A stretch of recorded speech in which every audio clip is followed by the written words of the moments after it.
5 வருஷமா தமிழ்நாட்டு மக்கள் ஸ்டாலினை எத்தனையோ கேள்வி கேட்டுக்கிட்டு இருக்காங்க.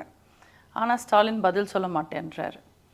மக்கள் கேட்குற எல்லா கேள்விக்கும் நிதி இருக்குது ஆனால் இல்லை அப்படின்ற மாதிரியே பதில் சொல்கிறார். உதாரணத்துக்கு கார் ரேஸ் நடத்துறதுக்கு நிதி இருக்குது, ஆனால் தூய்மை பணியாளர்கள் பணி நிரந்தரம் செய்ய நிதி இல்லை.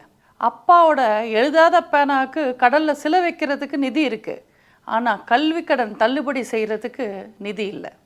சினிமா ஷூட்டிங்க்கு ஸ்டூடியோ கட்டுறதுக்கு நிதி இருக்குது, ஆனால் செவிலியர்களோட பணி நிரந்தரம் பண்ண நிதி இல்லை.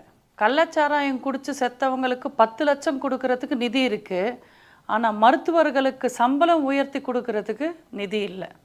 கருணாநிதி பேரில் பூங்கா கட்டுவாங்க, லைப்ரரி கட்டுவாங்க, அதுக்கெல்லாம் நிதி இருக்குது, ஆனால் விவசாயிகளோட கடன் தள்ளுபடி செய்ய நிதி இல்லை. பீச்சில் மேரத்தான் நடத்துறதுக்கு நிதி இருக்குது, ஆனால் புதுசாக ஈபியில் வேலைக்கு ஆள் எடுக்கிறதுக்கு நிதி இல்லை. ஊருக்கு தமிழ் சங்கமம் நடத்துறதுக்கு நிதி இருக்குது, ஆனால் புது ஆசிரியர்களை நியமிக்கிறதுக்கு நிதி இல்லை.